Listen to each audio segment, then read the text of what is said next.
Good morning, brothers and sisters.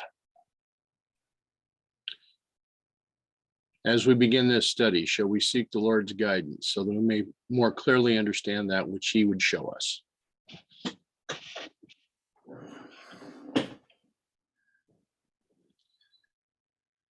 Gracious Father in heaven, we come before you today to open your word. We come before you today because we need you.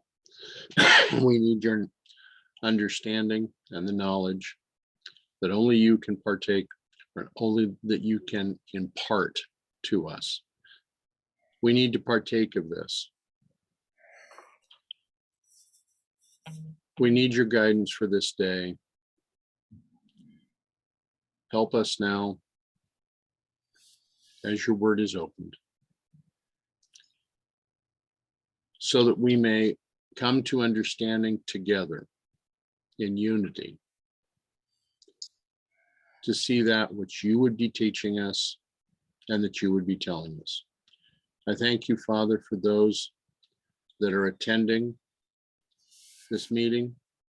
I thank you also, Father, for those that will view this meeting in the recording. We thank you for your blessings. We thank you for your guidance. We thank you for your answered prayers. And ask now for your direction in this study. For this we thank you. For this we praise you in Jesus' name. Amen.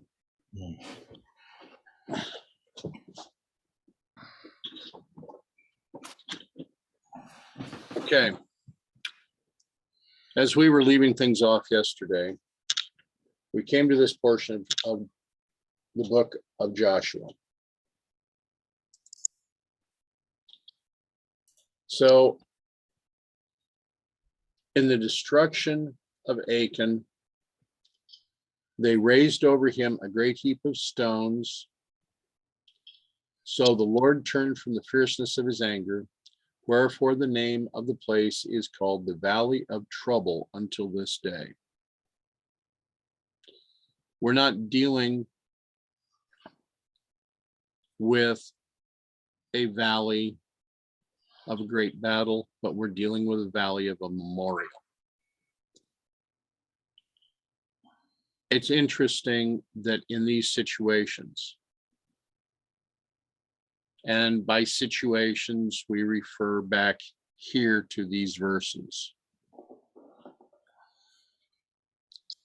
that a heap of stones, a great heap of stones, was raised over where Achan and his family was slain.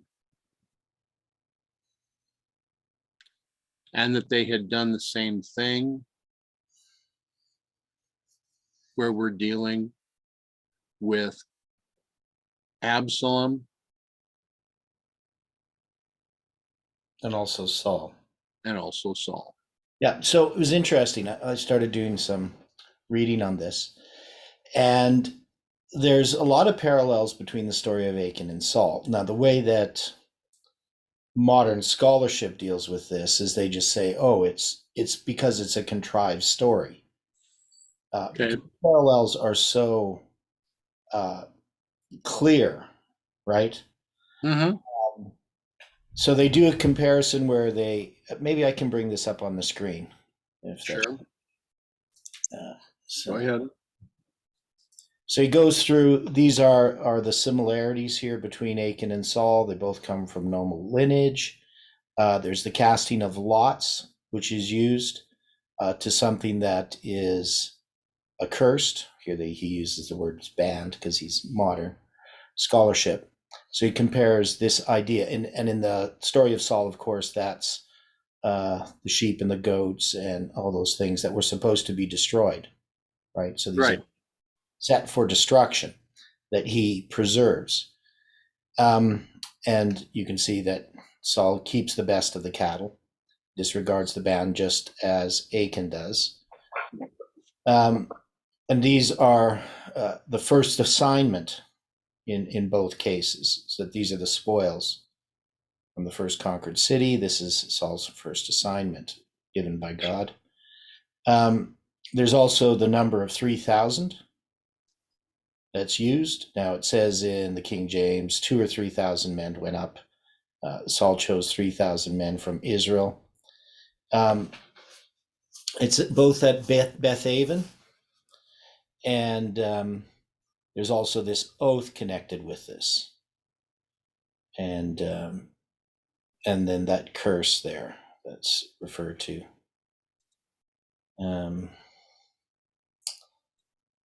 And some of the other words, cursed and who eats food. This is where that curse dealing with the honey, right? With the story of Jonathan eating the honey as well in that story. And then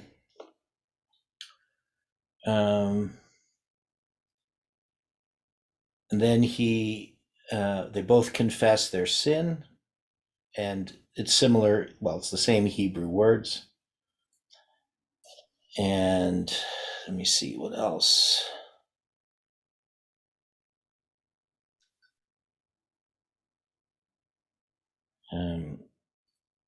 Okay, so the first and only family have experienced corporately the full wrath of Yahweh against, so that's Achan's family. And then Saul, the first and only Israelite king who was rejected, and his dynasty subsequently terminated because of the infringement of the ban. And the word Achor occurred in Joshua's speech to Achan, which is the word trouble, and that happens also in the story, speech of Jonathan, my father has troubled the land, etc. So you see all these similarities between Achan and Saul, not just there's all these different stories about Saul. Now, there's also these, he has a table of things that are inversions. Now he tries to say this is what he calls parody, that this is, which is kind of ridiculous, but this is just how it happens. Saul is basically repeating history. We see a parallel of history, but we also see things that are inverted, such as the great defeat or the great victory. So in the case of Saul, the infringement of the ban did not lead to a great defeat, or it did in the story of Achan.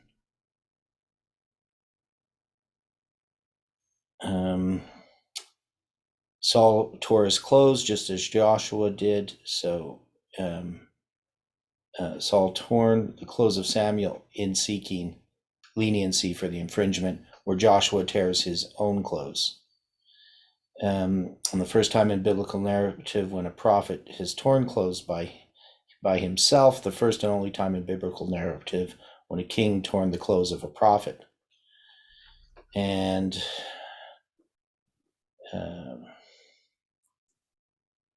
so there's the hairs of the head and the dust on their heads, and the mourning.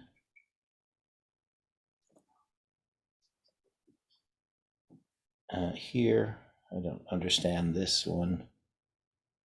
Already crossed. Okay, so it's about this word crossed, or transgressed divine commandment. Or so that word shows up. So anyway, we can see all these parallels, whether they're opposites or the same, which I think is. So, and then what did around? He lost the kingdom over the disobedience, so seems like defeat to me. Yes, I see what you're saying. But as far as the battle itself, is what he's saying. So this similarity between the story, what would we make of it? Why this similarity between? Okay, you've got both of them are a first, as we were addressing, as you were pointing this out. Yeah.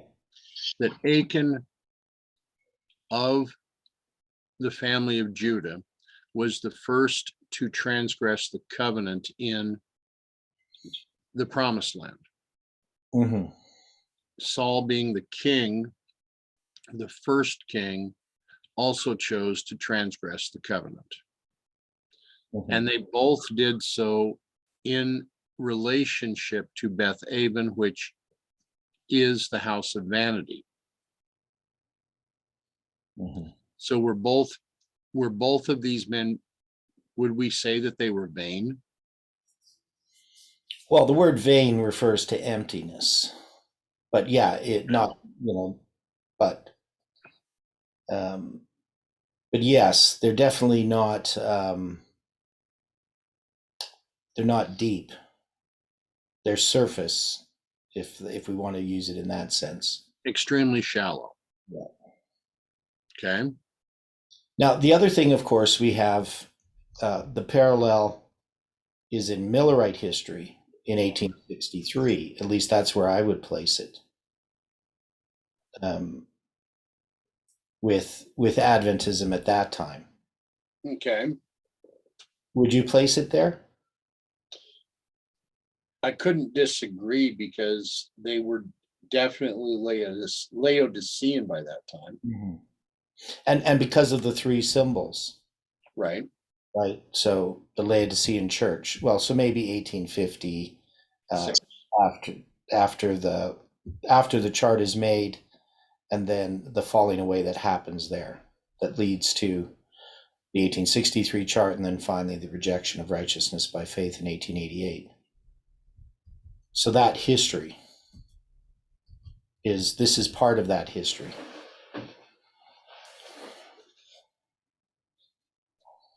Okay.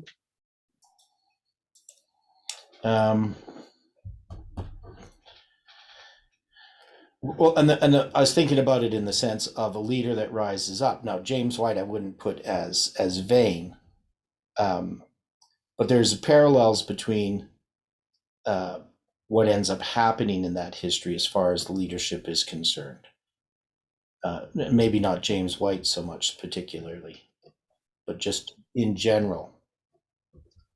Well, as James White was like Moses to the people of his time, Mm-hmm.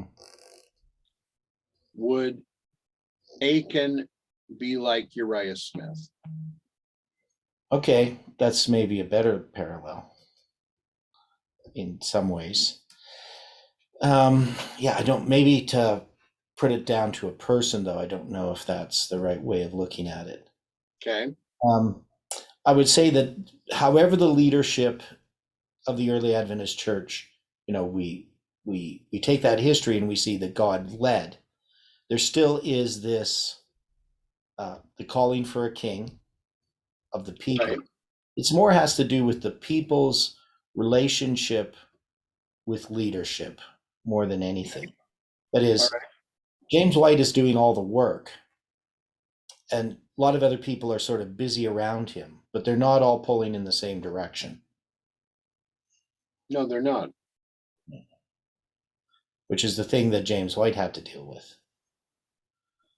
But it's also the point that Ellen White saw, because James, in our language, we would call him a workaholic. Yeah. But you've got these others that are distracting from the real work. Yes. Because they had a work to accomplish, and they definitely, even though they were called to that in early writing 74, Right. especially, the church never really did much more than set up institutions that, I mean, we could look at it and say that there was a great work done because the Adventist church was raised up. Right. You look at I think it's the 1901 General Conference where Ellen White calls for reorganization. I don't know if you ever read the General Conference Bulletin from 1901. But there, basically, all the introductory speeches they're patting themselves on the back. Maybe it's the 1903 General Conference Bulletin. It's one of those. And because I think it's the one where she calls for reorganization. I don't know if you remember. But they're all patting themselves on the back on how much the church has accomplished. And then Ellen White gets up and does a speech and basically says the church is a failure. Right. And it needs to be reorganized, which never really was accomplished. I mean, it was partly reorganized, but not in the line the way that Ellen White wanted it done, because it was becoming too centralized. Right. And that meant that centralization ended up stifling the work, because of the bureaucracy, for one. But it's also the interference of the bureaucracy from what was happening on the ground. So you can see a lot of Ellen White's counsel in that time. It's talking about the need for those that are doing the work, the individuals, to not be controlled from above, that they need a lot more freedom. Both in counsel to the individuals, she counsels them to look to their brethren. So there's this balance between the individual making the decisions, having the final decision-making power, but they also need to be able to take counsel from people above them. And that balance is a hard one to bring about because of human nature. Right. So you have people who are wildly independent, and then you have leadership that wants to control. So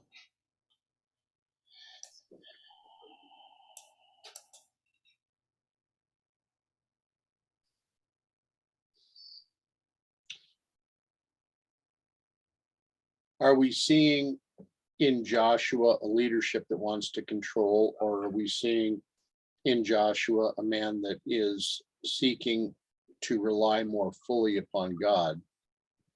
well, it's a mixture at times. I mean, he does want to follow God, Right. but he makes the mistake that lots of first leaders do. I mean,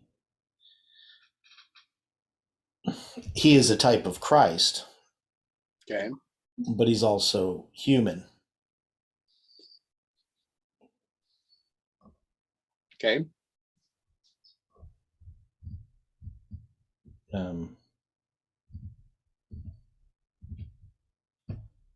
Yeah, because with the Gibeonites, he makes his mistake. Is it he alone, or was it with the Gibeonites, was it that he and the princes? Well, yeah, part of it though is just he doesn't consult God, Right. which he should have. That's a major part of it.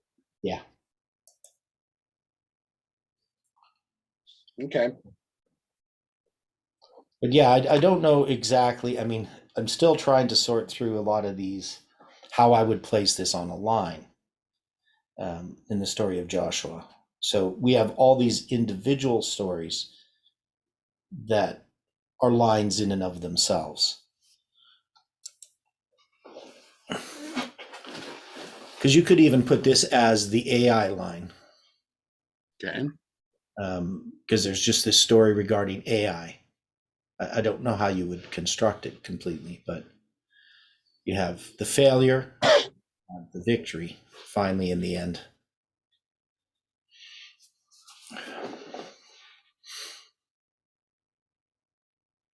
Okay.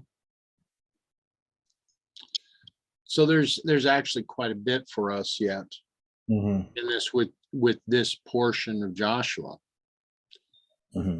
Now, would we construct a line based upon Achan and the lesson that it teaches?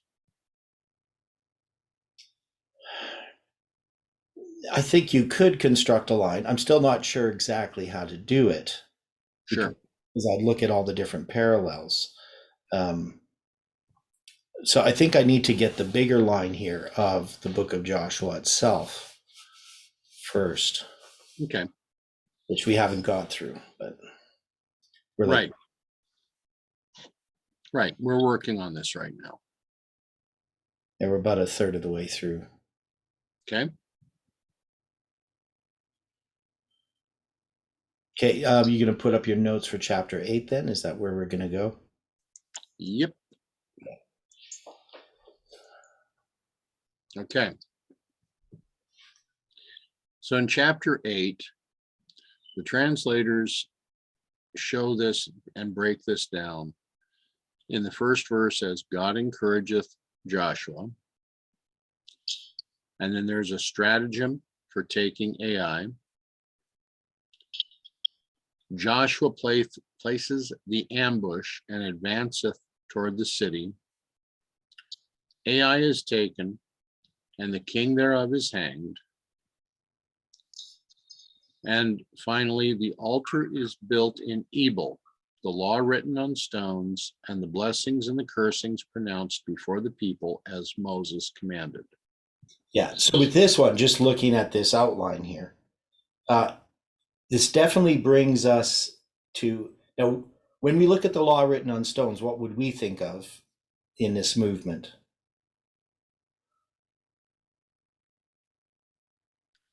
Well, I'm looking at it more that this is the covenant, but many would have to think, and I would think that many would look at that as being just the 10 Commandments. Okay, well, it's the 10 Commandments. Well, I would think, but as far as like, where would we put this on a line? Like, what would this symbolize? Because we got a building of an altar, Right? and the law, and it mentions the blessings and cursings. Leviticus 25 and 26. Okay, so 1863, they make the 1863 chart and the law of God chart, Right. and they reject the 2520, the blessings and the cursings. Right, and they have the week of Christ on the 1863 chart, which is the primary curse, right? Cursed is him that hangeth on a tree. It's almost like they decided to build a two-legged table. Okay. So there was no What I find strange about the Sorry, go ahead. sorry, right. What I find strange about the 1863 chart is that there's no Christ on that cross. Yeah, that's one of the things. There's a reason for that, though.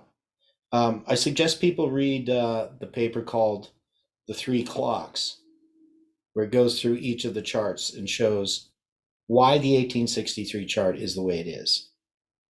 So there's symbols there in that. Is that one of your papers? No, it's not one of my papers. It was written by someone else. Okay. But where'd you find it at? if you type in The Three Clocks, the charts, you'll just find it on the internet. Oh, okay. Probably. Yeah, they updated it in 2020. I'm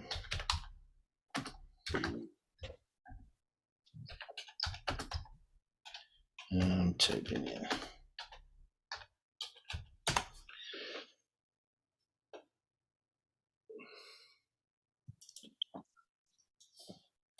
Yeah, I was just looking at it the other day.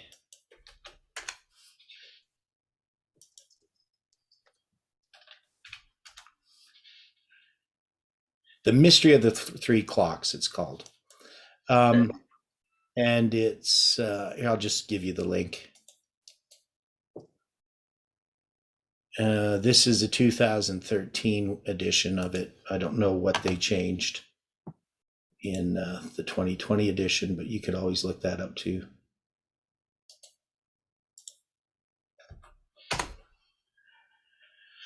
So there's the link to it. Okay, thanks. Thank you. Yeah.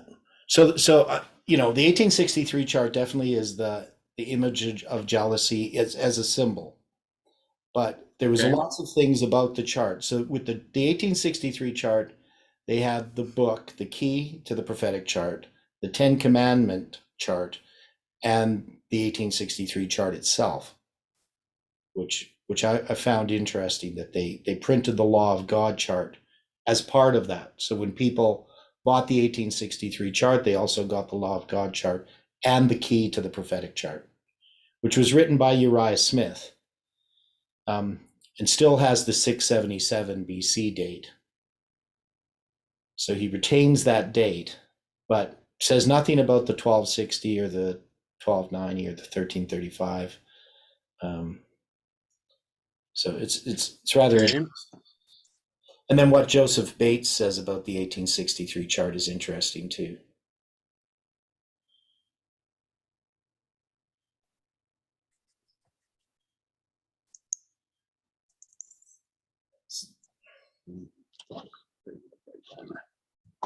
Okay. Okay.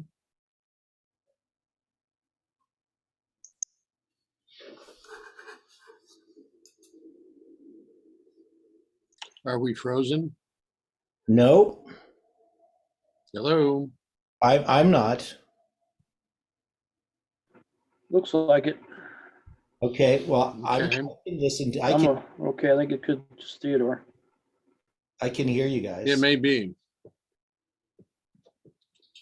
Yeah, my internet connection is unstable. Is what it says. It's kind of unusual to see him as a statue.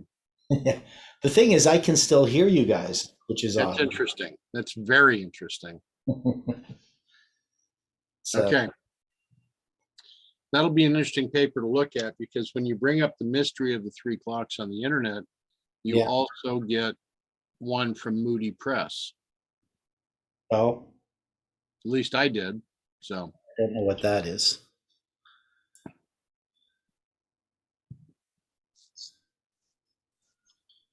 I'll be interested to look at that paper. Yeah. Okay. So in the first verse that we have here before us, and the Lord said unto Joshua, fear not, neither be thou dismayed. Take all the people of war with thee. Arise, go up to Ai. See, I have given into thy hand the king of Ai, and his people, and his city, and his land. We have 4 items, 4 different groups that are called out: the king, his people, his city, and his land. But it's also interesting for me because when we look at this, and the Lord said, fear not, neither be thou dismayed. We're taken back to the book of Deuteronomy. Because the promise that is given here is, behold, the Lord thy God hath set the land before thee. Go up and possess it. As the Lord God of thy fathers has said unto thee, fear not, neither be discouraged.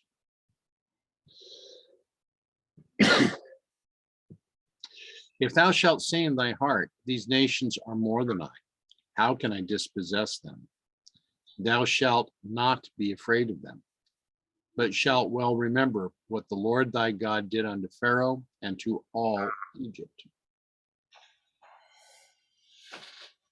And then at the close of Deuteronomy, and Moses said unto Joshua, and said unto him in the sight of all Israel, be strong and of a good courage, for thou must go with this people into the land which the Lord has sworn unto their fathers to give to them, and thou shalt cause them to inherit it. And the Lord, it is that doth go before thee. He will be with thee. He will not fail thee, neither forsake thee. Fear not, neither be dismayed.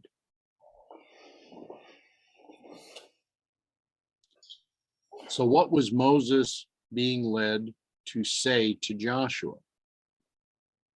And is this not relevant for us today?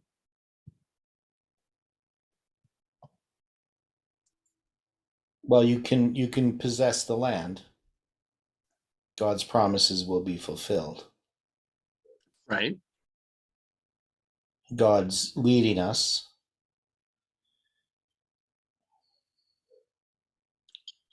Is this not encouragement to the movement in the light of the events after July 18th?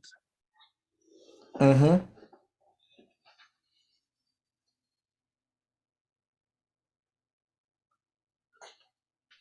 So even though Moses is soon to pass from the scene in front of the children of Israel, just as Elder Jeff wants to portray himself as the leper outside the camp, and has decided not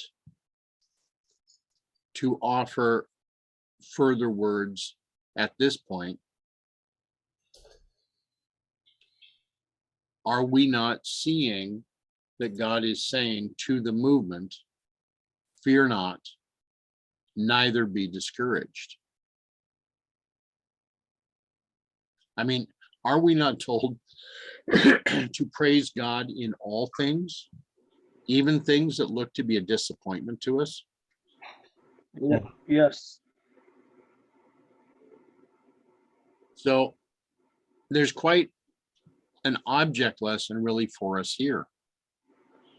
There's quite a direction for us to consider.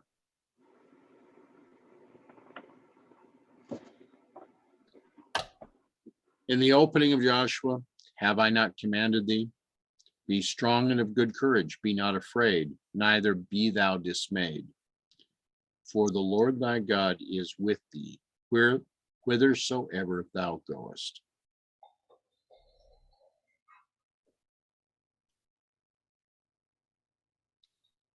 Now, the promise is given that he is going to give the king of Ai and his people and his city and his land into the hands of the children of Israel.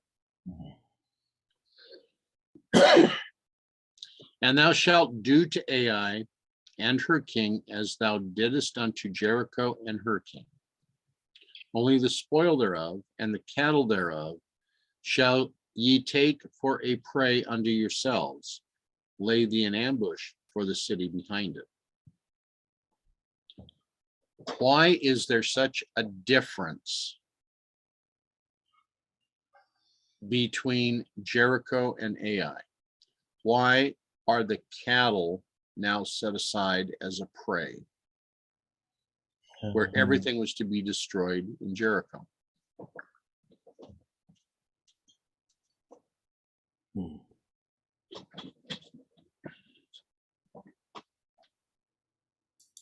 Now, the translators, as we go through this, the translators would have said, in comparison with Joshua 6:21, and they utterly destroyed that which was in the city, both man and woman, young and old, and ox and sheep and ass, with the edge of the sword. Correct? Mm-hmm. Yet in Deuteronomy 20:14, it states, but the women and the little ones and the cattle and all that is within the city, even all the spoil thereof, shalt thou take unto thyself, and thou shalt eat the spoil of thine enemies, which the Lord thy God hath given thee. So generally, when they go against a city, that's what they're supposed to be doing. That's the general laws of warfare. That's the way that this shows it. But in Jericho, they do it differently. So the question is why? Why is Jericho set aside and differentiated from Ai? Well, we know that God is making it accursed, which is dedicating it for destruction. So we know that he does that, but the question is, why does he choose that to do it with Jericho? To do that with Jericho. So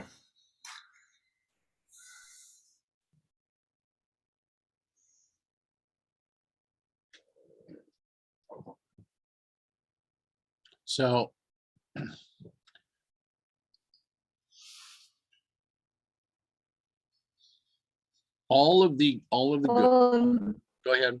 Sorry, in Deuteronomy 20:15, it says, thus shalt thou do unto all the cities which are very far off from thee, which are not of the cities of these nations.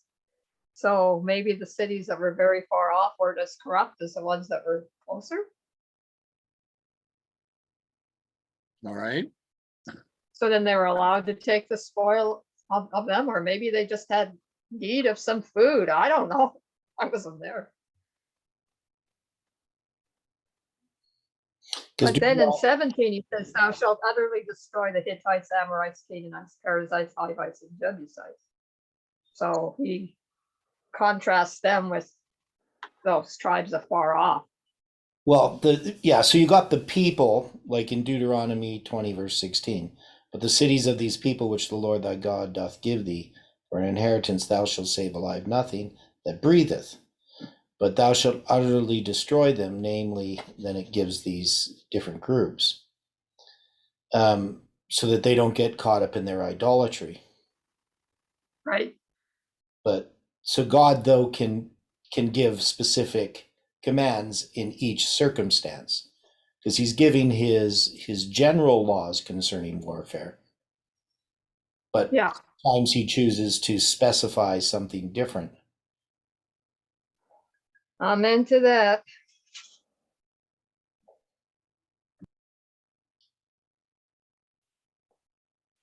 Okay. Would Jericho be the fourth generation?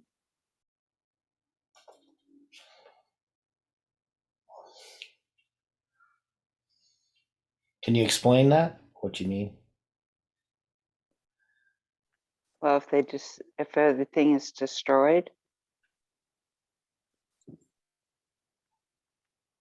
Okay.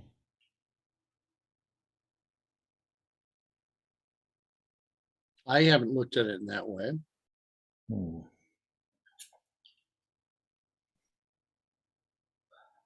But I mean, You know, you might have heard that saying, the entrance exams are the toughest. So it's just like when you embark on something new, sometimes the obstacles that you have to overcome seem just so formidable. And then later on, if you get that really tough job done, then the rest is smooth sailing, so to speak. So I guess the greatest test would be at the beginning. Yeah. But we also have, Or Jericho. because Jericho Yeah. has the 7 times attached to it. AI, they don't do the same with every city, right? It's only Jericho that they march around the city to take down the walls. Right. But that becomes a symbol. AI becomes another symbol. And so when we start putting these on a line, we should be able to see what that's referring to. Because we also have the rebuilding of Jericho, which we've already placed on a line in Millerite history as 1863. But Jericho itself can't be 1863.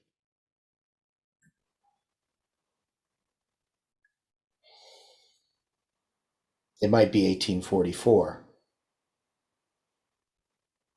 why would Jericho not have been 18? Oh, Well, the rebuilding of Jericho is 1863.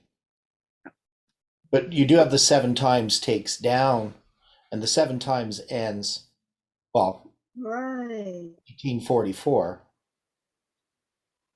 And so in 1863, they're rejecting the foundation. They're rejecting the 2520, the 7 times that was fulfilled on October 22nd, 1844. Oh, that makes a lot of sense. Yeah. Well, at least that's one way of looking at it. Whether that's the only way of looking at it, I don't know.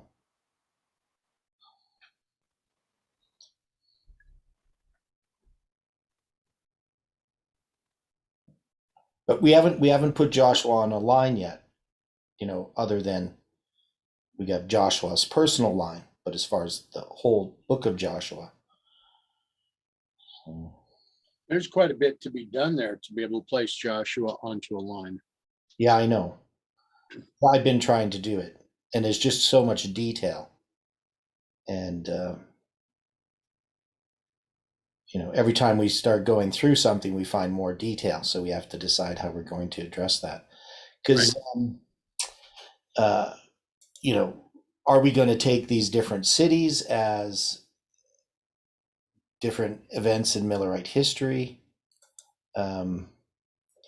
Is the fall of AI a repeat of history? because there's the failure at AI, there's the examination, and then there's finally the fall of AI to begin with. But then we have all the conquering of the land that's going to be happening.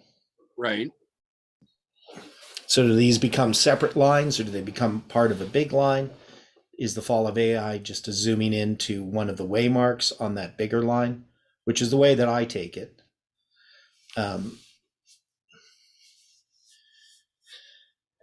So depending on which level you're looking at it, you're going to see the story of AI as a whole line, but also it's going to be one of the waymarks on the bigger line.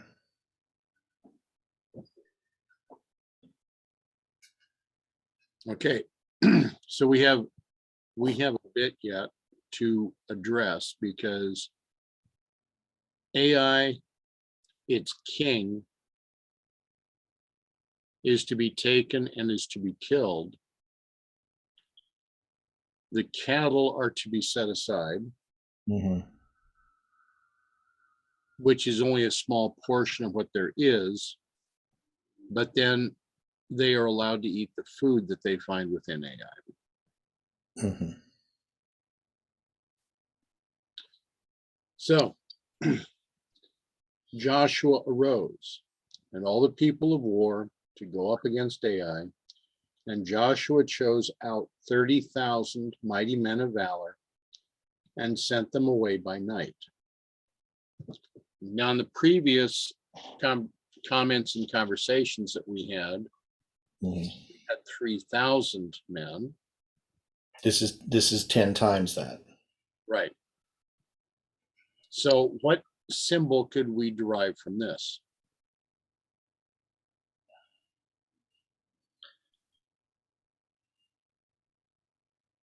Well, we know a tenth is a tithe, but this is a reverse of that.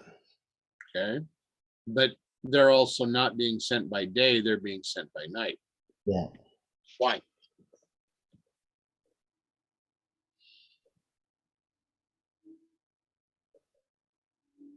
Mm. Why do we send 10 times the force and send it away by night? Granted, God is directing something that Joshua may not have seen. Instead of a direct attack, this is something that's going to be done differently. Mhm. Instead of marching 7 times around Ai, Mhm. as they did with Jericho, we're going to address this in a different manner. Mhm.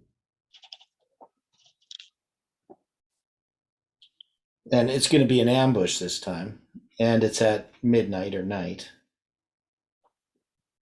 So as we continue through that, since this is going to be, like you just pointed out, at midnight or night, does this give us an interrelation with the midnight cry?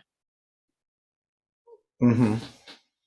So we can look at each of these destructions of the city, illustrating the same thing, but it just in a different way. Okay.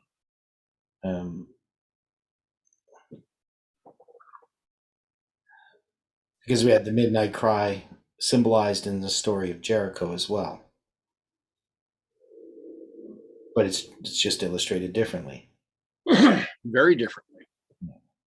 So I'm looking at Judges 34:20. It says, "In a moment shall they die, and the people shall be troubled at midnight and pass away, and the mighty shall be taken away without hand." Thought that might have something to do with it. okay, now you said that you were looking at Judges 34:20. No, Job. Job. Okay. There Okay. you have trouble, but you also have midnight in there, and the fact that God is giving himself the glory for taking away the mighty. Okay. So, and he and Joshua commanded the 30,000, saying, "Behold, ye shall lie in wait against the city, even behind the city. Go not very far from the city, but be ye all ready. Now, this is a very specific admonition. I'm not sending 30,000 men to go to battle now. I'm sending 30,000 men to ambush the city. You will be behind the city. You're not going to be in front of it. You are not to go very far. So don't stray. Be ready. Be completely.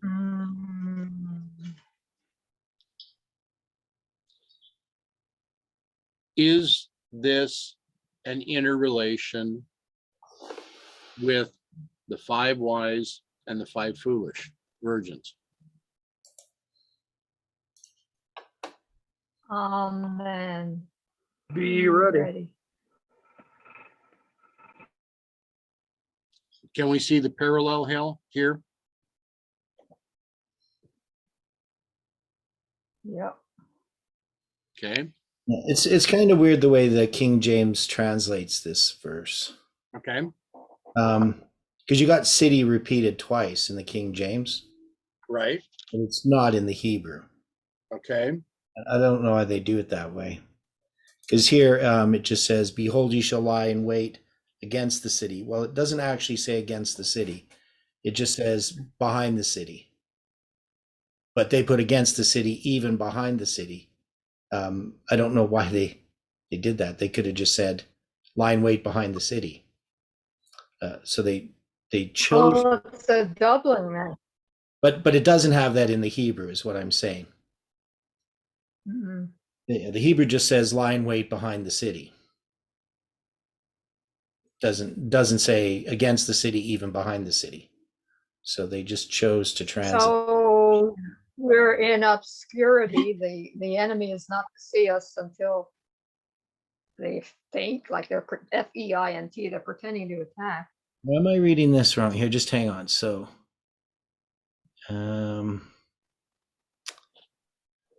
they lie in ambush. Oh, yeah, it does say against the city here. I missed that. So it uses the word the lamed in front of city. I didn't notice that. So it says lamed means to the city or against the city.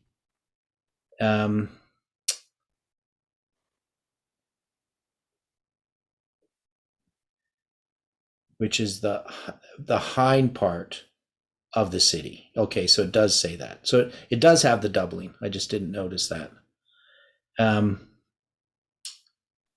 So it's going to be against the city, behind the city. Yeah, so it does. So the King James is correct. Never mind, it was wrong. Isn't there 3 cities there? Right. That's just what I was going to say. And go not very far from the city. Right. Yeah, so it mentions it 3 times. Let me see here. MLI against the city. AI means ruins or heaps, according to Strong's. What does? AI. Okay. All says ruins in my Strong's up here. Okay, ruins or heaps.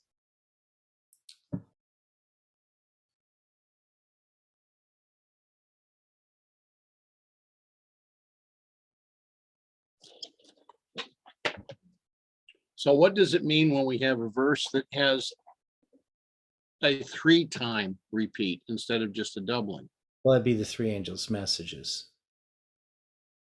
Okay, so here we have fear God, give glory to him, for the hour of his judgment has come. So the hour of the judgment has now come upon Ai.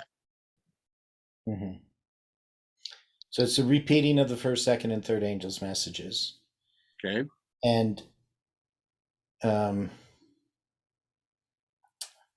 guess we could take it that way. So could we take Jericho as the second angel's message and Ai as the third? Or would we take this story of Ai as the fourth angel's message? That is Millerite history after 1844. and that the defeat at Ai at the first time is then paralleled with the fall of Ai at the end.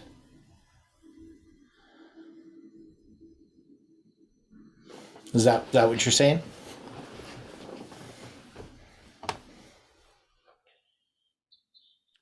No. I'm looking at this right now, that this, if this is being the third angel's message, that we have not yet established the other angel. Okay. But it could be the repeat of the angel's messages. It could easily be that. Because with the following verse, and I and all the people that are with me will approach unto the city, and it shall come to pass that when they are come out against us, as at the first, that we will flee before them. So is this not a repeat then of the issue where the defeat at Ai initially Mhm. is representative of the second angel's message? And when they come to this stratagem where the 30,000 men of war are lying in wait behind the city, Mhm. is the second angel's message. Mhm. Would you have a problem with that? You mean the line way behind the city, the third angel's message, you mean? Or the second angel coming again? The second angel coming again, coming in Joshua 8:5. Okay. Okay. Makes sense. Until we put this all together, we'll have to see. Okay. Now, the verse that was being referred to with this, with Joshua 8:5, takes us to Judges 20:32. And the children of Benjamin said, they are smitten down before us, as at the first. But the children of Israel said, let us flee and draw them from the city unto the highways. So Joshua 8:4 and 8:5 are being tied with part of the story that we've been studying out of the book of Judges.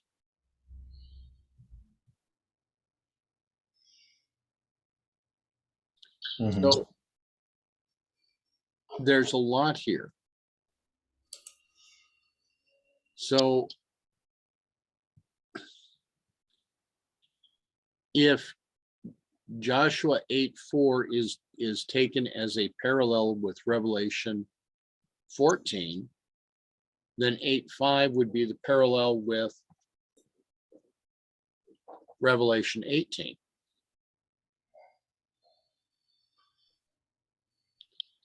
So Joshua 8:6, for they will come out after us.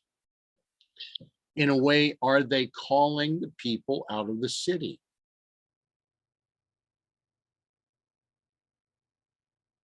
Mhm. Yeah. Of course, they're going to destroy them, but So is this come out of Babylon?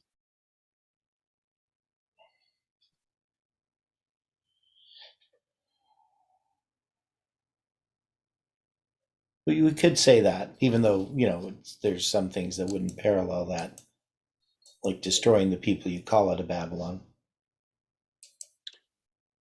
Well, the admonition that had been being given by Moses Mhm. tells them that they are to save the women. So is this not saving the churches? Mm, I don't know. Okay. So the verse reads in the alternate reading, for they will come out after us till we have pulled them from the city. For they will say, they flee before us as at the first. Therefore, we will flee before them.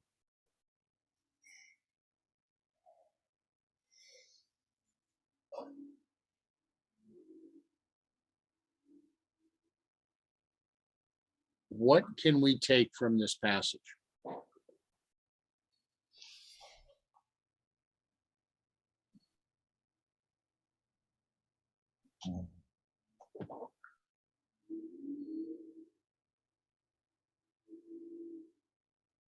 Children of Israel are going forward.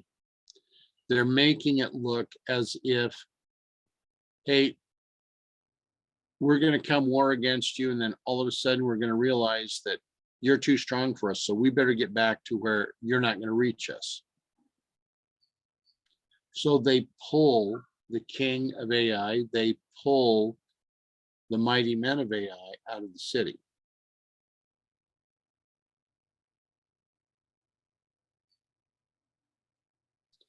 Then ye shall rise up from the ambush and seize upon the city, for the Lord your God will deliver it into your hands. And it shall be when you have taken the city, that ye shall set the city on fire according to the commandment of the Lord shall ye do. See, I have commanded you.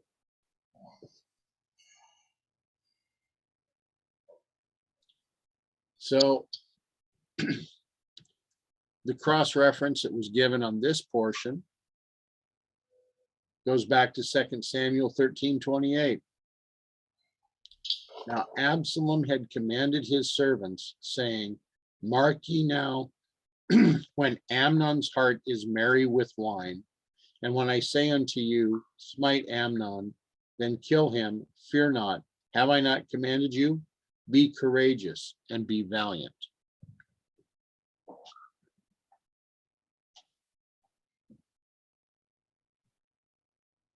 They are going forward with a stratagem rather than a straight on attack.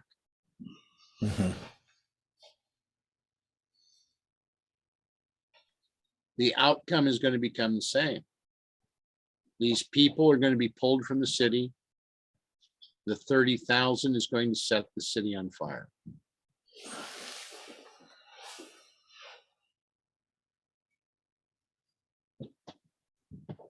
What else are we seeing here?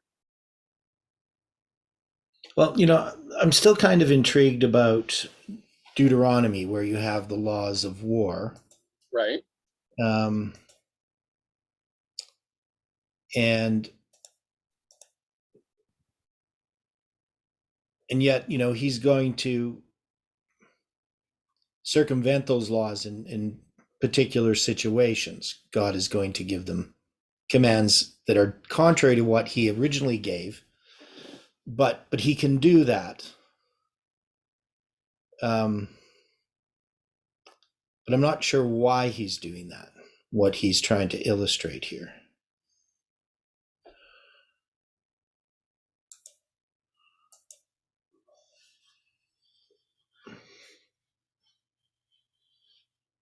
Why these different strategies for taking down Jericho and Ai?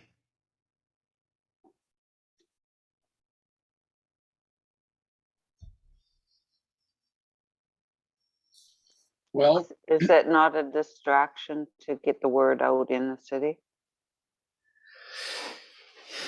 Yeah, but why he's doing this. I mean, there's the practical sense of why he's doing what he's doing. In Jericho, you have these walls. Jericho's a strong fortification, and God's going to conquer these cities quickly, is the idea, compared to a general sort of siege of a city. If they had gone around Jericho and just waited them out, well, it's going to take a long time. So there's a practical sense, but there must be a symbolic sense, is what I'm saying.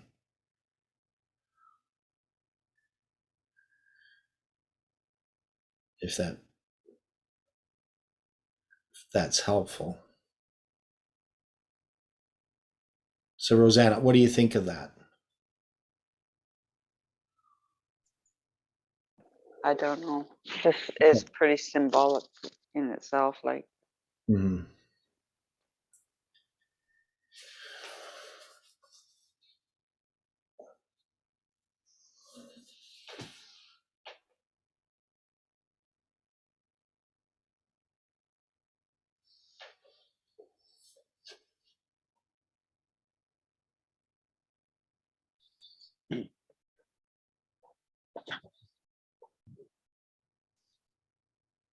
Okay. So we can see that there's going to be a destruction of this city. The king and the mighty men are going to be pulled from the city. Mhm. Could this be to demoralize their army and their king?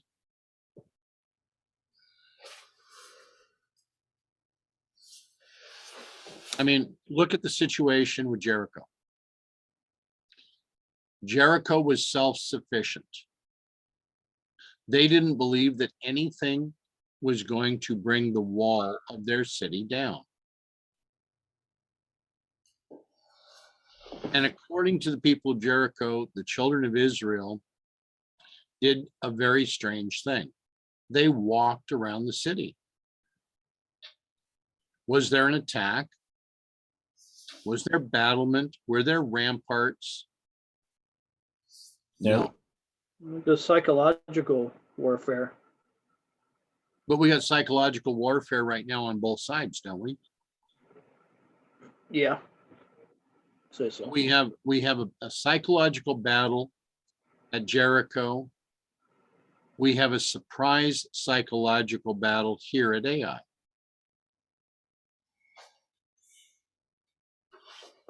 Where God says to us, fear not, what's happening with all of the other nations around? Are they not becoming fearful? Mm-hmm. Are they not being entreated to experience the first angel's message?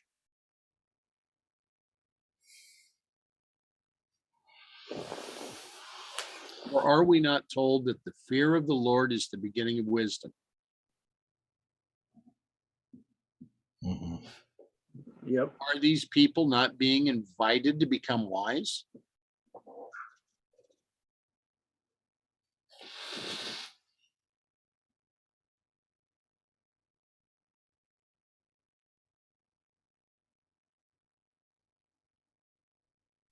I guess the point that I'm ultimately making, when we look at this from the spirit of prophecy in dealing with Jericho,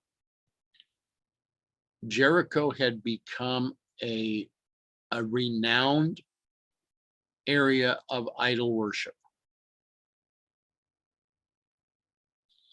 And the people had become so entrenched in this, any other deity they were going to reject because it wasn't what they thought it should be. So they may have already reached their probation.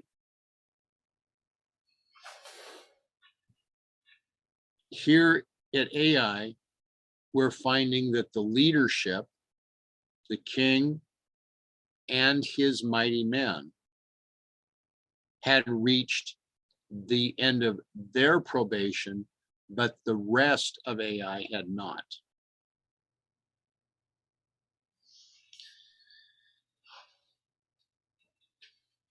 Would you agree or disagree?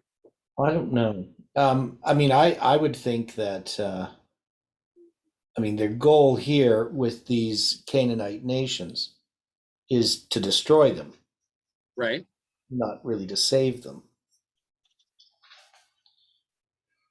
Though they did. Could it be that the rulers of church and state, they're done? I mean, they've already sealed their fate, but there are people yet that need to be saved. They need to be instructed.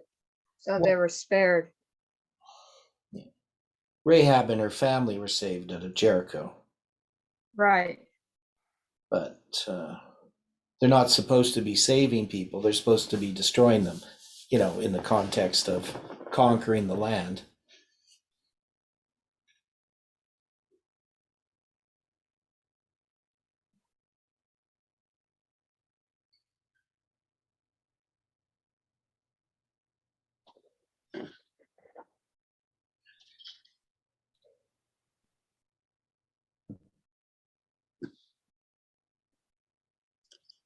Isn't conquering the land offering a testimony unto God?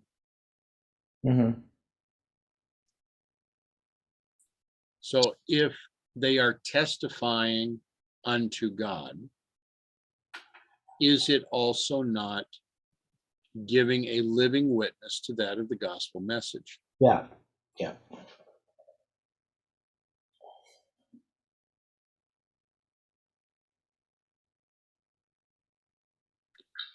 So as Joshua has continued, he states to these 30,000, then you shall rise up from the ambush and seize upon the city, for the Lord your God will deliver it into your hand. Now it shall be, when ye have taken the city, that ye shall set the city on fire according to the commandment of the Lord, shall ye do. See, I have commanded you. Now, the next section. Joshua therefore sent them forth, and they went to lie in ambush and abode between Bethel and Ai on the west side of Ai. But Joshua lodged that night among the people. So the ambush was between the house of God and Ai. What did we establish the name of Ai to mean? Ruins. So we've got the house of God and we have ruins. Joshua lodging that night among the people means he was not with the 30,000. He was not with these men of war. He was not among the 30,000, which was 100 times more than the men that went with Gideon.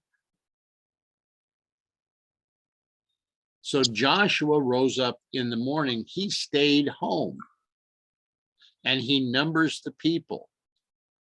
He went up, he and the elders of Israel, before the people to Ai.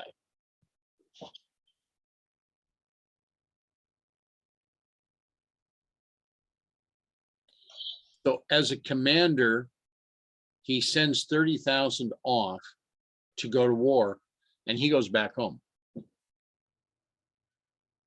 I find that interesting.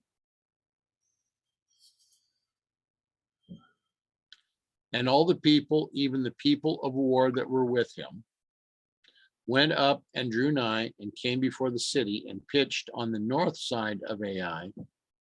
Now there was a valley between them and Ai. We're not here addressing the valley of Megiddo. We have a valley that is between Ai and the children of Israel.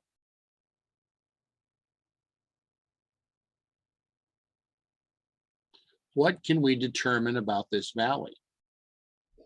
Is it something that we should pay attention to at this point? Or is it going to become important later?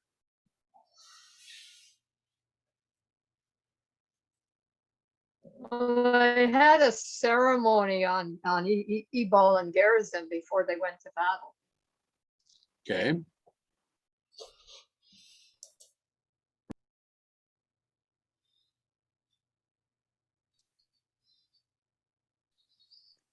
Is it a valley of contention they're making between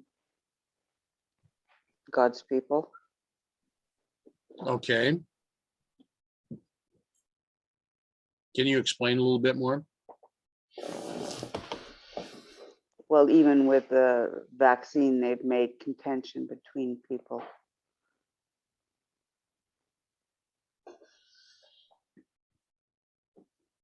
Okay,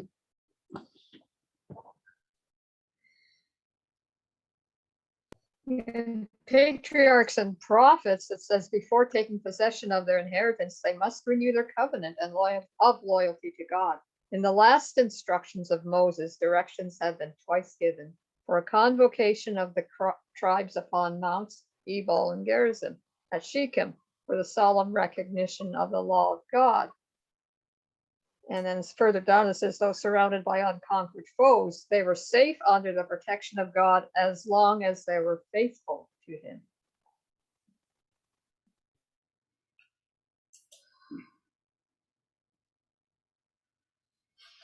okay, so in this situation, are they being faithful unto God?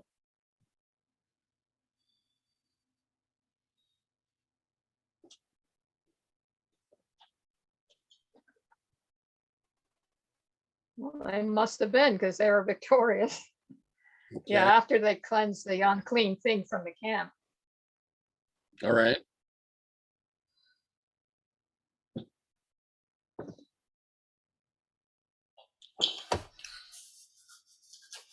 So now, as the passage continues, and he and Joshua took about 5,000 men and set them to lie in ambush between Bethel and Ai on the west side of the city. Now, is this 5,000 coming from the 30,000? Or is this another 5,000 altogether? I thought this is a different 5,000. Okay, so we're talking 35,000 men.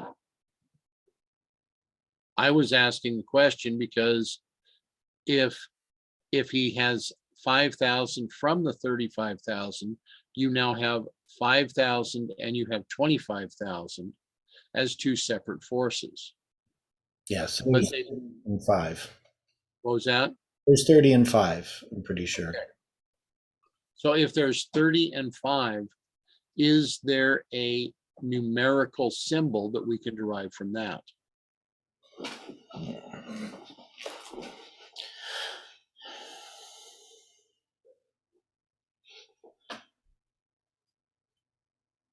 Do you got one? No, I don't. I mean, 5 represents the 5 wise.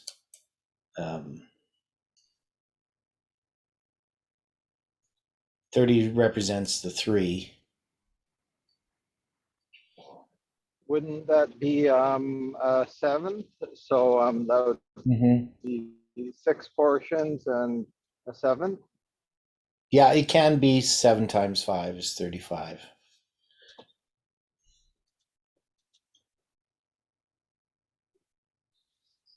Okay.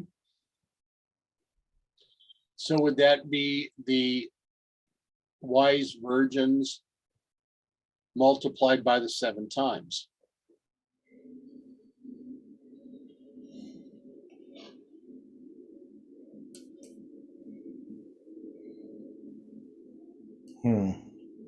Could be. Okay.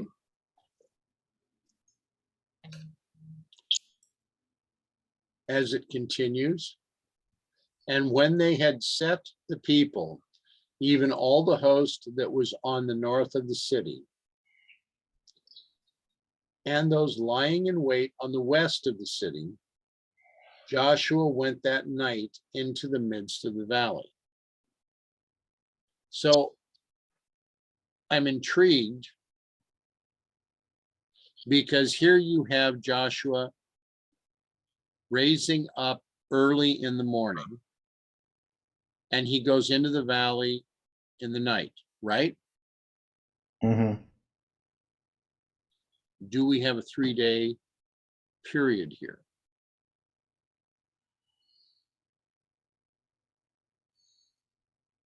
I think so.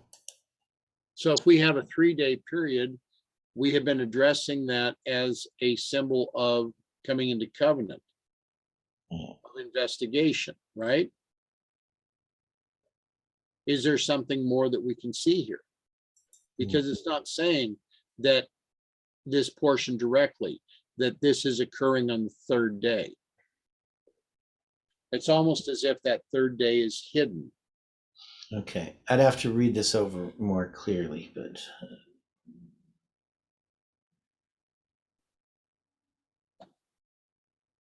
Okay, so he sends the 30,000 away by night. They lie in wait. I'm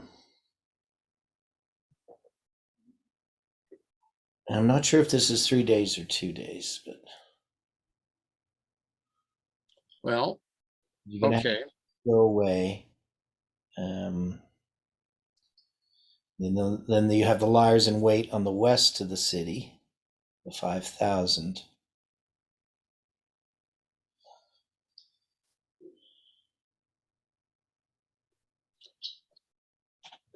well, what I'm looking at is Joshua 8:3, Yeah, and it states that, so Joshua arose and all the people of war to go out against Ai. yeah, Okay. He sends them away by night. yeah, the 30,000. Yeah. Okay. He's very clear in his instruction. Mm-hmm. Now, That's one night. okay. So Joshua sent them forth and lodged that night among the people. And that's But so that could be the same night okay. because this is that night. So it must be the same night. All right. Then the next day is the morning. Right. Okay. So we had one night. And now, okay, so we've got 2 days, 1 night, right? Yeah.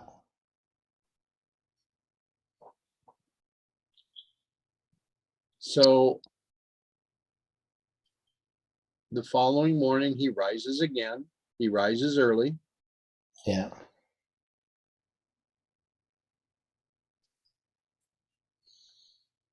We see this, that Joshua has set the men to lay in wait on the west side,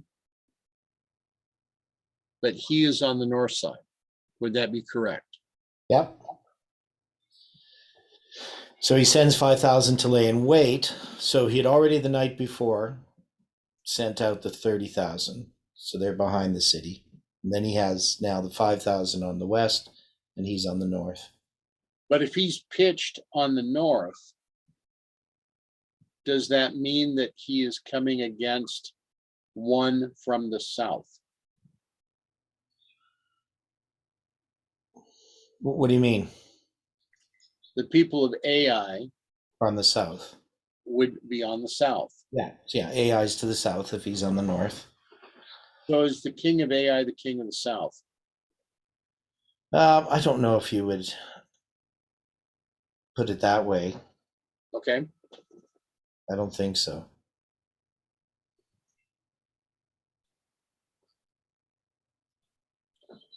He comes out thinking that he's going to gain a great victory, the king of Ai. He doesn't understand the trap that's set around him. Mm-hmm. And they had also already beat them once. Right?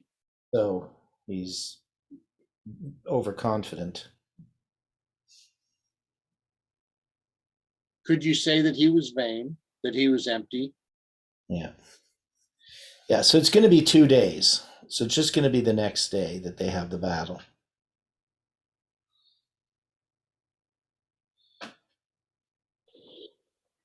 Okay. So the king of Ai is going to be hanged onto the tree that day and until the even.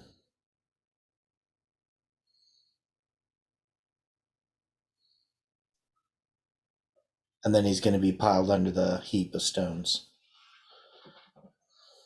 Okay. So Joshua went that night into the midst of the valley. And it came to pass, when the king of Ai saw it, that they hastened and rose up early. And the men of the city went out against Israel to battle, he and all his people, at a time appointed before the plain. But he wished not that there were liers in wait against him behind the city. So you're saying that night is another night I'm again? asking if that night is another night. So I'd have to say it's the same night Okay. because they use the term that night.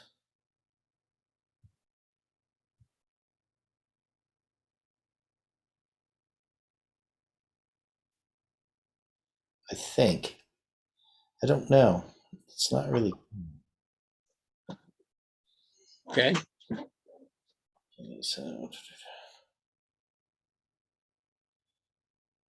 Now, the cross references take us back to Judges 20:34. And there came against Gibeah 10,000 chosen men out of all Israel, and the battle was sore, but they knew not that evil was near them. okay, Judges which? 20:34. 34.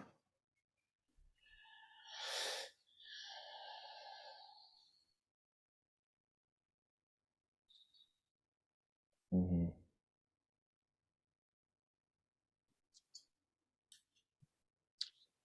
We also have Ecclesiastes 9:12. For man also knoweth not his time, as the fishes that are taken in an evil net, and as the birds that are caught in the snare. So are the sons of men snared in evil time, when it falleth suddenly from upon when it falleth suddenly upon them. They don't see destruction coming. They don't see that destruction is soon to occur. They think they're about to gain a victory. They are overconfident.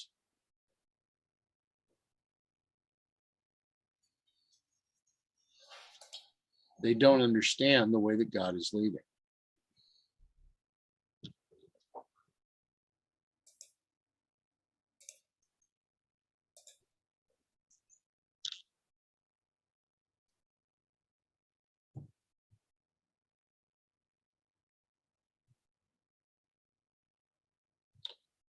Again, and it came to pass when the king of Ai saw it, that they hastened and rose up early, and the men of the city went out against Israel to battle, he and all his people, at a time appointed before the plain. But he wist not, he knew not, that there were liers in ambush against him behind the city.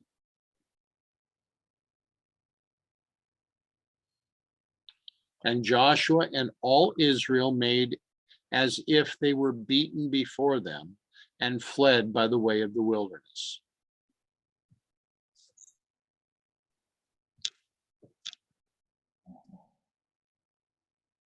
We have Joshua being the bait.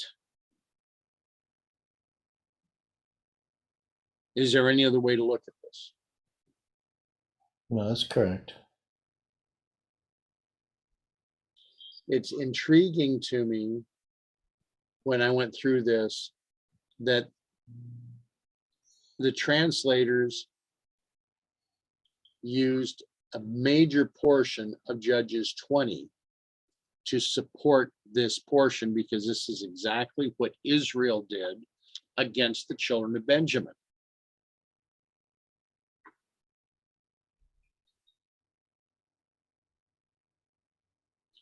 So the children of Benjamin, to protect the Gibeathites, fell to a deceptive stratagem, a ruse that the children of Israel were afraid of those from Ai. But the children of Benjamin fell against all of the other tribes to protect the Gibeathites. So they did not look to learn a lesson of history. Again, those that refuse to learn from the lessons of history are doomed to repeat them. We have a specific witness to that here in these examples.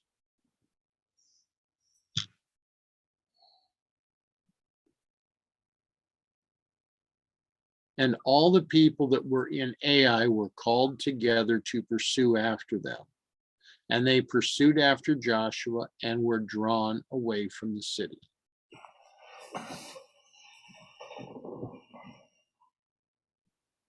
Is there a spiritual lesson for us to learn here?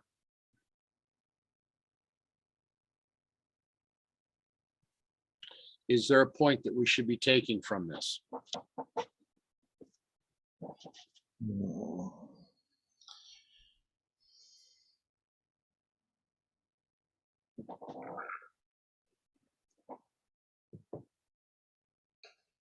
And the following verse reads, and there was not a man left in the ruins or in the house of God that went not out after Israel. And they left the city open and pursued after Israel. How can we apply this for our time? What can we say about this?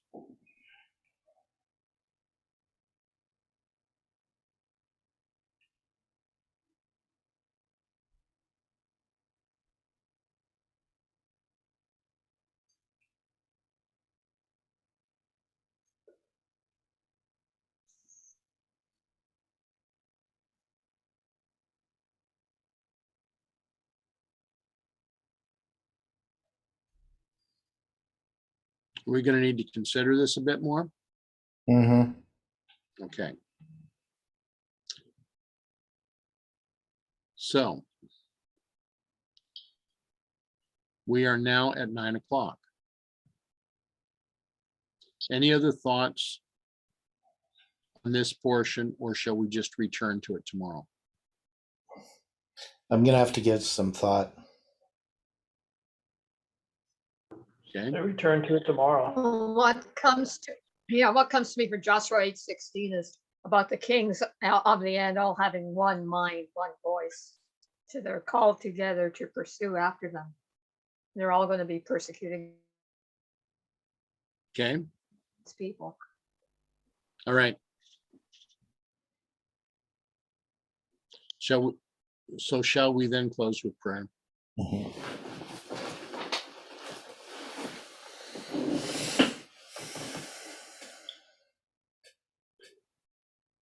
Loving Father, we thank you for this example. We struggle to understand it. We need your guidance and we need your direction. Help us to understand this in the light of what has occurred, both in the church and also within the movement today. For we know that these words are written for our admonition at this time. Guide us now, direct us through this day. Help us, Father, that we may consider these words so that when we return to meet, that we may be able to partake of this to see the lessons that you would teach us. We thank you, Father, for this opportunity that we've had to meet and to study.